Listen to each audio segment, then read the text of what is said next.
नमस्कार दोस्तों, स्वागत है एक बार फिर से आपका आपके अपने YouTube चैनल ऑल पर्पस पर। तो दोस्तों, जैसे कि नवरात्रे चल रहे हैं, नवरात्रों में जो है बहुत सी हम खाने की चीज़ें बनाते हैं। तो उसी में ही है एक हमारा पोटैटो डेजर्ट, तो जो बनाने में काफ़ी आसान भी होता है और खाने में उतना स्वादिष्ट भी होता है। तो आइए स्टार्ट करते हैं हम बनाना। और उसके लिए हमने यहाँ पर लिए हैं करीब 7 से 8 आलू।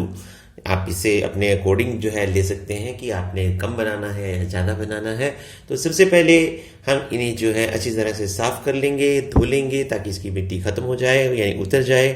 और उसके बाद हम इसे जो है बॉईल कर लेंगे। दोस्तों, बॉयल जो है आप इनको या तो इसी प्रकार साबुत भी कर सकते हैं। अगर आपके आलू थोड़े से बड़े हैं तो इनको बीच में है हम एक कट लगा देंगे और इनको 2 भागों में बांट लेंगे और उसके बाद जो है हम इन्हें बॉयल करेंगे। तो दोस्तों, हमने हमारे पोटैटोज को जो है काट लिया है और दूसरी तरफ हमने हमारे कुकर में जो है पानी हमने गर्म होने के लिए रख दिया था। और ये अब हमारे पोटैटो सीधा हमारे कुकर में जाएंगे और इनको हम बॉईल करेंगे कुछ टाइम के लिए, यानी 2 या 3 जितनी भी आपकी सीटियाँ, जिस हिसाब से आपके आलू हैं। अगर आपके छोटे हैं तो उनको कम सीटियाँ लगेंगी, अगर आपके आलू थोड़े से मोटे हैं तो उनको आपको 1 या 2 ज़्यादा सीटियाँ देनी पड़ सकती हैं। तो उसको आप अकॉर्डिंग टू आपके पोटैटो के साइज़ के आप दे सकते हैं। तो दोस्तों, एक एक करके हम हमारे जितने भी पोटैटो हैं इनको जो है इनके अंदर इस प्रकार डाल देंगे और उसके बाद इसका ढक्कन जो इसका लिड होता है उसको हम बंद कर देंगे। और मैं इसको करीब 2 से 3 सीटियां जो है दूंगा और उसके बाद चेक करेंगे। अगर ये सही है तो ठीक है, नहीं तो हम 1 सीटी और भी दे सकते हैं। मगर मैं इसे 2 सीटियों के बाद एक बार से चेक करूंगा और उसके बाद जो है हम इन्हें बाहर निकाल कर इनको ठंडा कर लेंगे। तो दोस्तों, मैंने इसको जो है कम से कम 3 सीटियां इसको दिलवाई हैं, यानी 3 व्हिसल दी हैं। और अब हम चेक करते हैं हमारे पोटैटोज को और इसको है हम इस प्रकार एक निकाल कर देखेंगे। और इसके अंदर आप नाइफ की मदद से चेक कर सकते हैं कि ये अच्छी तरह से बॉयल हुए यानी हुए हैं या नहीं हुए हैं। तो हमारे पोटैटो बिल्कुल बॉयल हो चुके हैं और अब हम इन्हें जो है यहाँ से इस गर्म पानी से बाहर निकाल लेंगे और इन्हें कुछ देर के लिए ठंडा होने देंगे। दोस्तों, हमारे आलू जो हैं अब ठंडे हो चुके हैं। हमने इनको बाहर निकाल लिया था हमारे प्रेशर कुकर में से। और इसको जो है इस प्रकार इसका छिलका जो है हम इस प्रकार इनका उतार देंगे और बड़ी आसानी से ये छिलका इनका उतर जाता है। और हम एक एक करके इसके सारे छिलके जो है इस प्रकार जो है निकाल लेंगे। और मगर ध्यान रखें कि गर्म आलू जो है हाथ में मत लें। और इनको थोड़ा सा यानी निकालने के बाद, यानी प्रेशर कुकर से निकालने के बाद इनको थोड़ा सा रेस्ट दें ताकि थोड़े से ठंडे हो जाएं और आपके हाथ लगाने लायक हो जाएं। और उसके बाद इन सभी के छिलके हम निकाल देंगे। तो दोस्तों, हमने हमारे आलूओं के छिलके जो है उतार लिए हैं और एक मैशर की सहायता से जो है हम इसे जो है अच्छी तरह से मैश कर लेंगे। आप चाहें तो हाथ की मदद से भी इसको जो है कर सकते हैं, मगर इसी बात का ध्यान रखें कि वो आलू जब आप मैश कर रहे हैं हाथ से तो वो आपके गर्म नहीं होने चाहिए। और दूसरी तरफ हम बात करें तो हमारे जितने भी फर्द होते हैं आलू, उसमें हमारा बहुत साथ निभाते हैं। बहुत सी चीज़ें जो होती हैं, डिशेस जो होती हैं, वो आलू के साथ ही जो है बनाई जाती हैं। चाहे हम उसकी सब्जी बनाकर खाएं, चाहे उसको दही के साथ खाएं या चाट में डालकर खाएं, चाहे उसकी थोड़ी सी चाट बनाकर खाएं। तो यानी अलग अलग घर में अलग अलग जो है डिशेस जो है आलू से बनाई जाती हैं व्रत के मौसम में। तो आज उसी कड़ी में हम बना रहे हैं यहाँ पर एक पोटैटो डेजर्ट, जो खाने में काफ़ी स्वादिष्ट होता है और इसे हमारा यानी हेल्थ जो है वो भी सही रहती है। तो ये हमारे आलू जो हैं पूरी तरह से मैश हो चुके हैं। तो इस प्रकार जो है हमें लेंगे एक कढ़ाई और जिसमें हम हमारा जो पोटैटो डेजर्ट जो है बनाएंगे। तो दोस्तों, हमने जो है कढ़ाई ली है और उसमें हम डालेंगे करीब हमारा 1.5 से 2 कड़छी के करीब हम इसमें घी जो है डालेंगे। घी आप कोई भी ले सकते हैं जो आप खाना पसंद करते हैं। देसी घी लीजिए, चाहे आप डालडा भी ले सकते हैं। तो इस प्रकार जो है वैसे तो देसी घी में जो है सबसे अच्छा बनता है। और कढ़ाई की अगर बात करें तो आप एल्युमिनियम की जगह आप नॉन स्टिक भी ले सकते हैं। और कारण सिर्फ इतना ही रहता है क्योंकि इस कढ़ाई में जो है थोड़ा सा शुरू शुरू में चिपकता है और और जो हमारी नॉन स्टिक होती है उसमें आपको थोड़ी सी चिपकने से यानी बचाने में कम मेहनत करनी पड़ेगी और इसमें थोड़ी सी ज़्यादा करनी पड़ेगी। बस इतना ही फ़र्क है। बाकी अगर आप इच्छा अनुसार कोई भी जो है अपनी कढ़ाई जो है यूज़ कर सकते हैं।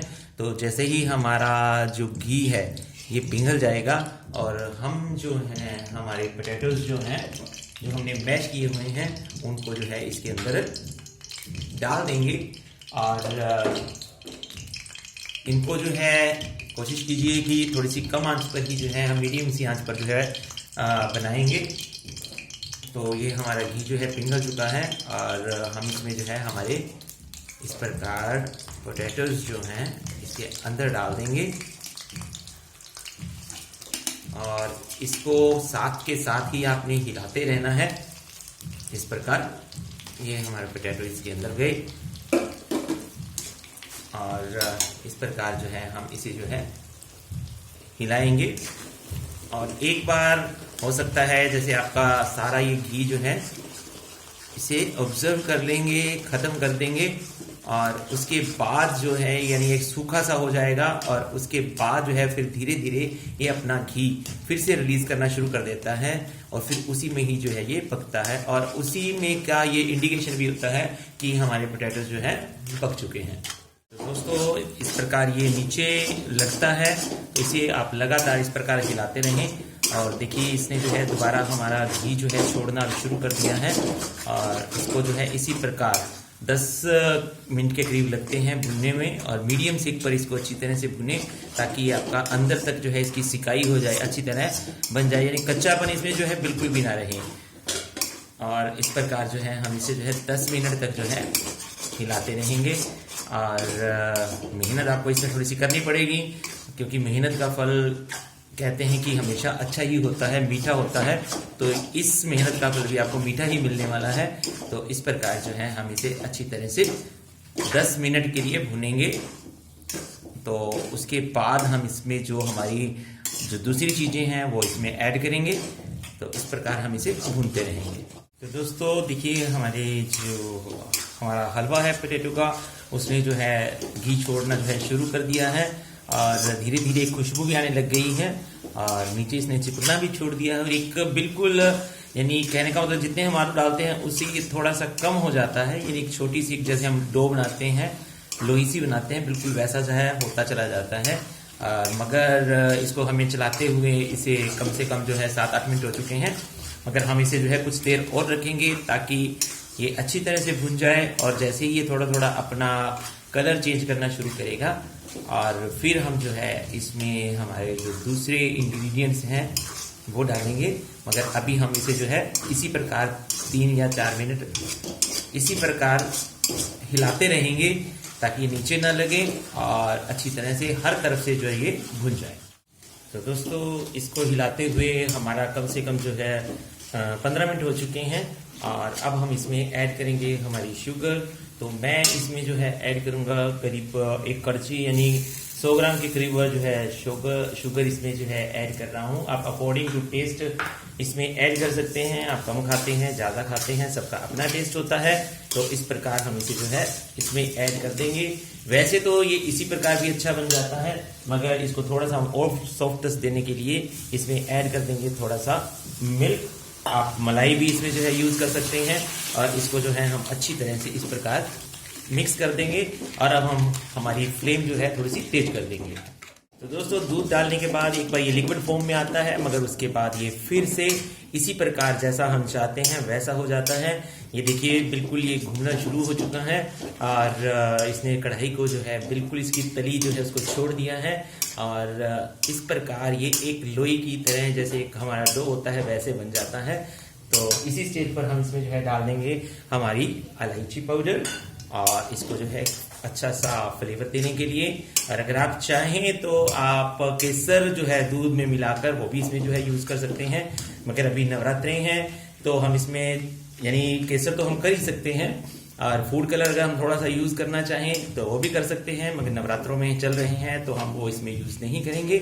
तो दोस्तों तैयार है हमारा व्रत में खाया जाने वाला आलू का हलवा जो काफ़ी टेस्टी भी होता है और पौष्टिक भी होता है। तो इस प्रकार ये हमारा बनकर बिल्कुल तैयार। तो अब हम करेंगे हमारा हलवा सर्व।